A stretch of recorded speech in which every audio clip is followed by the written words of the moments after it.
사실 노무현 대통령 때 복무기간 단축하면서 미국에 있는 많은 전직 고위 관리들, 전문가들이 이것이야말로 한국의 무임승차다. 한국의 병력 감축이 된다는 건 몸빵을 니네가 해야 되는데 우리가 해야 된다는 거 아니냐. 이 전작권 전환하고 모두 다 연계되어 있는 게, 그 미국은 북한을 이제 공격했을 때 점령군 사령관으로서 미군이 가기는 싫다는 거예요. 그 재건도 한국군은 니네 일이니까 니네가 하고 우리끼리는 진실의 각택이라고 하는데, 대놓고 거짓말하는 게 아니라 90%의 팩트와 10%의 왜곡을 섞는, 그걸 CCTV나 중국 굉장히 잘하는 겁니다. VOA가 이제 노쇠화됐다. 이걸 개혁해야 된다는 목소리가 굉장히 컸고,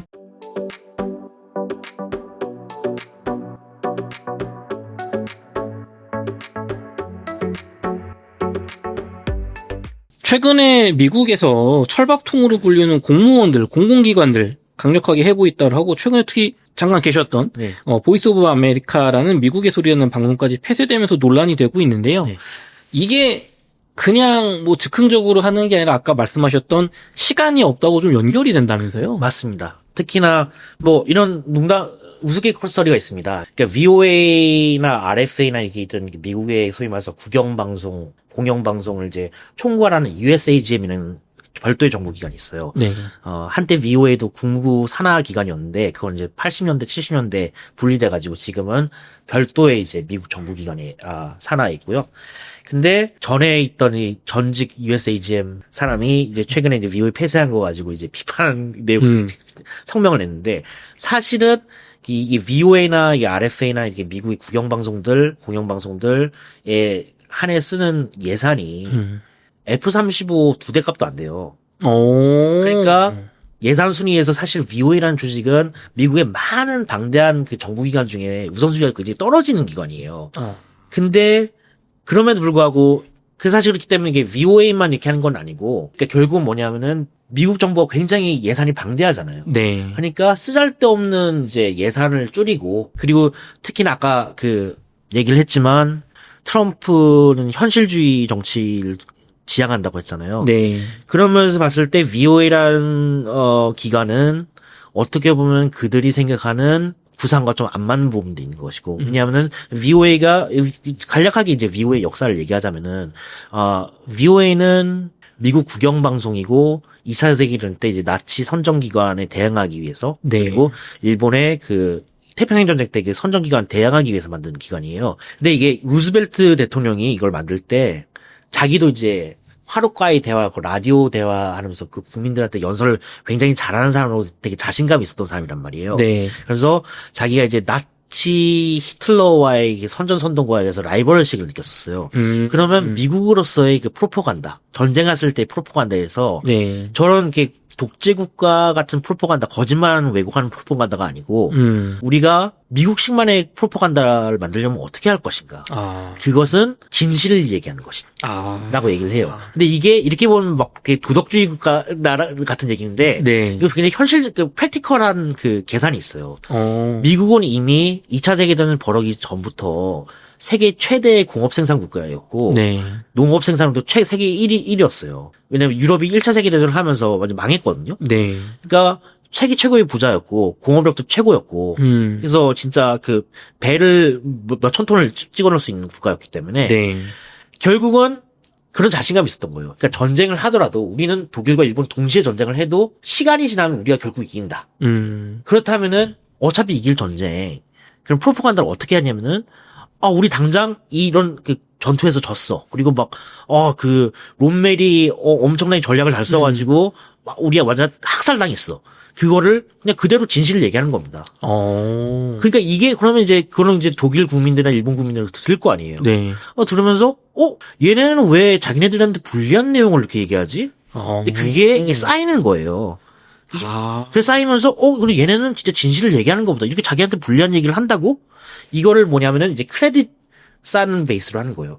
그러면서 애초에 루즈벨트 대통령이 설계했던 거 뭐냐면은 이것이 바로 미국식 프로파간다. 진실을 얘기하면서 어차피 우리가 이길 거기 때문에 진실을 쌓으면 종국적인 전투, 일본과의 과다카 날이 될 수 있고, 그다음에 그 노르망디 전투가 될 수 있고, 그 소위 말해서 전쟁의 결과를 바꿀 수 있는 전투에서 우리가 승리를 한 번 승리를 하면은 그걸 이제 진실을 보도하면은 지금까지 우리 라디오 방송을 들었던 많은 국민들이 얘는 그래도 진실은 얘기하네. 근데 엄청난 적성국들이 엄청난 패퇴를 겪었대. 네. 그리고 우리 엄청나게 죽었대. 그러면은 걔네는 엄청난 심리적 공황이 생길 것이다. 그리고 그 국민들은 반란을 일으킬 수도 있다. 이런 마인드가 굉장히 강하더라고요. 굉장히 선정기관인데 미국식 선정기관이었다. 전략적으로 자신들의 강점을 이용하면서 진실을 딱 말할 수 있다. 그렇죠. 그냥 일석이조네요. 어차피 미국 입장에서는 어차피 우리가 이긴 거고 우리가 돈도 많고 하니까 그게 가능했던 거예요. 뻥 안 쳐도 된다 쉽게 말하면. 뻥이 안 쳐도 우리가 굳이 왜 뻥 쳐서 이길 필요가 있냐. 절박하지도 않다. 그래서 만들어질 게 VOA예요. 그래서 미국의 선정기관은 많은데 네. 굉장히 그런 미국의 저널리즘을 바탕으로 했기 때문에 네. 미국의 정부기관임에도 불구하고 네. 국영방송이라는 방송이고 조선중앙통신이나 뭐 신화통신이나 네. 러시아의 국영TV처럼 미국 정부기관이 편집권을 건드릴 수가 없었어요. 오. 사실 말해서 이 의회의 보장이 되기 때문에 네. 얼마나 철저했냐면은 아예 이게 분리가 돼가지고 네. 그러니까 미국 한때 이제 미국 국무부 산하에 있었지만 국무부가 이 어떤 내용이 보도될지에 대해서는 건드릴 수가 없었어요. 그 국가가 국영방송인데 이걸 편집권이나 어떤 방향으로 해 이렇게 할 수가 없는 거예요, 간섭을? 그렇죠. 그럴 필요가 없었으니까. 진실만 말하면 되니까. 그리고 이제 그렇죠. 진실만 말하면 되니까. 근데 물론 이제 팩트가 그랬기 때문에 이제 VOA 같은 경우는 오피니언 저널리즘은 거의 없고, 네. 그러니까 소위 말해서 팩트로만, 그러니까 굉장히 재미가 없어요. 그러니까 무미건조한. 맞아요. 요즘 시대랑 안 맞아요. 그러니까 무미건조한 약간 그런 방송들이 많다 보니까. 근데 그거라도 이제 언론 정보가 통제해 있는 적성국들, 북한 같은 나라나 중국도 마찬가지고 한테는 그게 엄청난 어떻게 보면 이제 정보가 되는 것이죠. 그리고 그게 뭐 내심 그 미국 정부는 왜 그냥 그대로 놔뒀냐? 그게 체제 변화의 어떤 씨앗이 되기를 원했던 거예요. 정보를 전달해주고. 그러니까 이런 면에서 봤을 때는 이게 트럼프 다시 돌아와서 철학하고 왜 안 맞냐면은 네. 트럼프 철학은 게 있잖아요. 세계 경찰 국가 안 하고 네. 우리는 더 이상 우리가 듣도 보지도 못한 나라 건국하는데 돈을 쓰지 않겠다고 했단 말이에요. 근데 그쵸. VOA라는 기관은 지금 48개 서비스가 있는데 다 보면은 미국의 적성국들 아니면은 독재 국가들이에요. 네. 거기에 이제 미국 같은 민주주의 시스템을 구축하기 위한 씨앗을 뿌린다? 그러기 위한 외부 정보를 준다? 그거 원하지 않는 거예요. 미국은 나만 잘 살면 돼. 괜히 정권 붕괴돼가지고 우리가 개입할 가능성을 애초에 만들고 싶지 않다. 이런 철학이 있는 것도 분명인 거죠. 그렇기 때문에 VOA에 대해서 그렇게 좋게 생각하지 않았었어요. 그럼 기자님 지금 변화된 미국은 괜히 막 제3세계에다가 이런 민주주의 했다가 거기가 정말 반란나서 미국 민주주의 할게요 도와주세요 하면 돈 써야 되고 이제 집중해야 되니까 이제 그런 거 하기 싫다 그 정도까지 간 거예요. 그러니까 그렇죠. 트럼프 일기 때 그래서 보면은 많은 얘기가 있었던 게 가령 평화 체제가 만약에 구축이 된다고 해요. 네. 그 우리 문재인 대통령이 중재 외교를 잘했다고 네. 해서 제가 그 트럼프 일기 때 사람들을 이제 만나면 다 얘기하는 게 그러면은 평화체계, 미국은 사인만 해주고 종전협상까지 해준다고 쳐요. 그러니까 뭐 내부 정황이 있으면 만약에 대통령이 해가지고 종전선언까지 해가고 평화선언까지 이어졌다. 네. 그러면 나중에 김정은이 원하는 건 결국 경제개발과 이제 제재 해제잖아요. 미국이 제재 해제까지는 해줄 수 있죠. 네. 근데 결국은 투자에 들어가는 돈은 그러면 누구 돈으로 하냐? 네. 그거는 이제 미국 돈이 아니라 한국하고 일본. 그래서 일본이 계속 납치자 문제 가지고 약간 건드렸던 이유가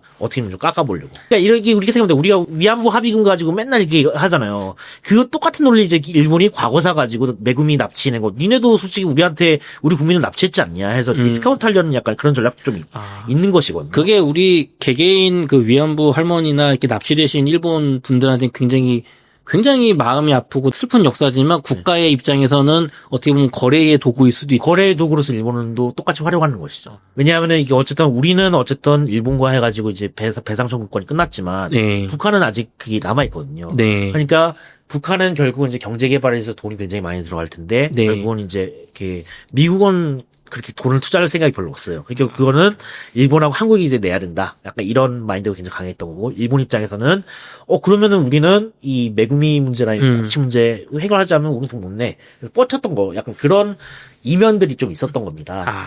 근데 다시 말해서 하면 이게 결국은 그때도 트럼프 일기 때도 보면은 결국은 북한 문제만 봐서도 그러니까 이런 이제 평화 체제 모드로 바뀐다고 하더라도 결국 우리 돈 안 내고 그거는 이제 동맹 니네 그리고 또 한국 같은 거 한국 니네 일이잖아. 그리고 이거는 반대로 얘기해서 이제 그 보수주의 쪽에 있는 사람들 중에 있을 때 체제 붕괴도 마찬가지인 겁니다. 네. 이제는 뭐냐면은 이 전작권 전환하고 모두 다 연계되어 있는 게 그 미국은 이제 한미연합군의 이제 사령관이 왜 한국군이 되어야 하냐면은 네. 미군으로서 한미연합군을 이끌고 북한을 이제 공격했을 때 점령군 사령관으로서 미군이 가긴 싫다는 거예요. 아. 한국군은 니네 일이니까 니네가 하고 그리고 이제 그 재건도 주한미군은 뒤에서 이제 후방 지원을 할게.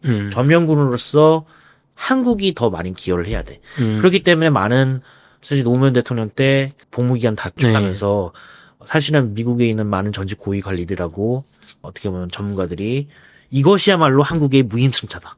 아. 돈이라는 게 아니에요. 결국은 니네가 복무 단축을 줄이면은 결국 우리 보고 더 많이 북한이 체제 붕괴가 됐을 때 네. 결국은 우리 보고 들어가라는 얘기 아니냐. 그런 얘기하고 연결이 되는 거예요. 병력 감축이 되는데 한국이 병력 감축이 된다는 건 몸빵을 니네가 해야 되는데 우리가 해야 된다는 거 아니냐라는 논리하고 이어지는 것이거든요. 그러니까 이런 게 다 연계가 돼 있는 것이죠.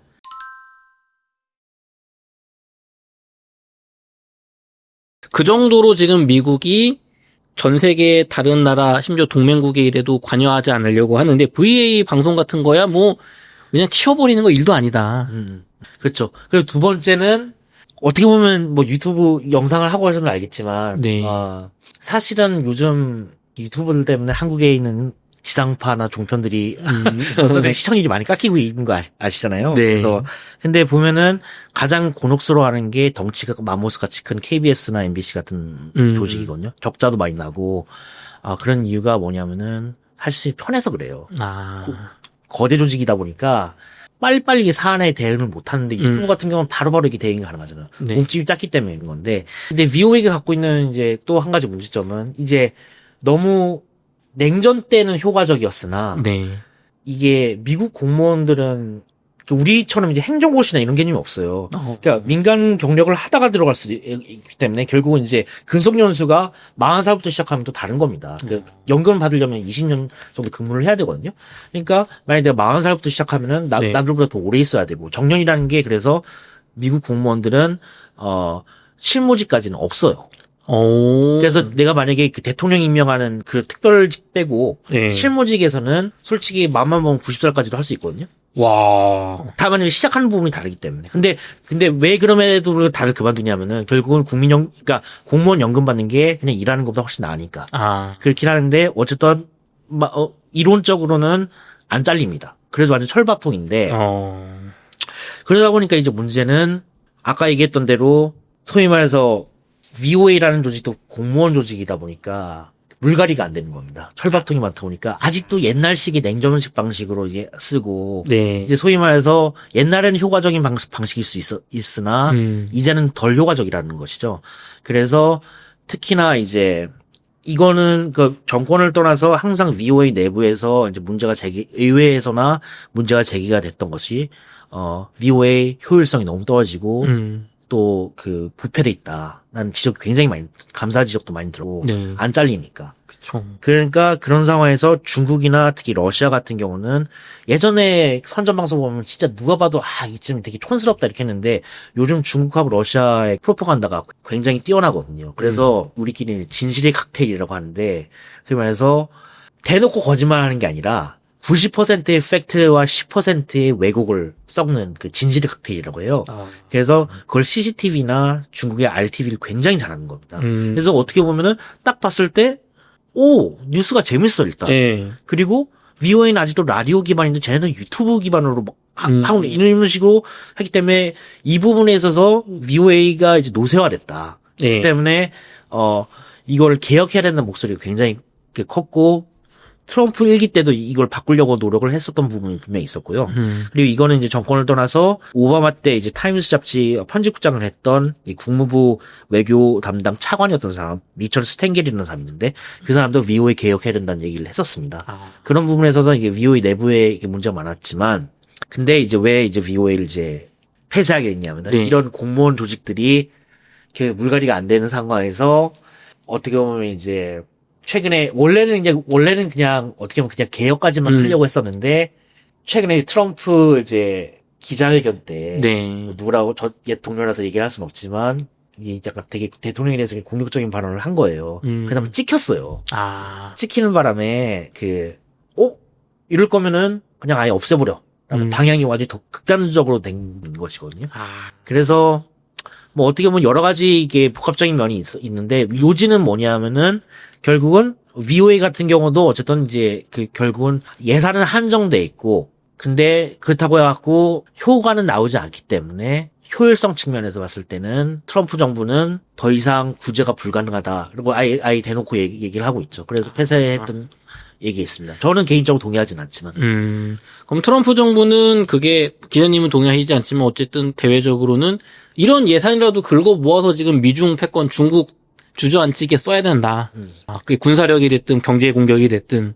그렇죠. 그러니까 뭐냐면 이게 VOA만 그런 게 뉴스는 뭐 USA하고 VOA만 그렇다고 하는데 사실은 제 친구 중에 지금 지인 중에 네이비실에 있는 지인이 있어요.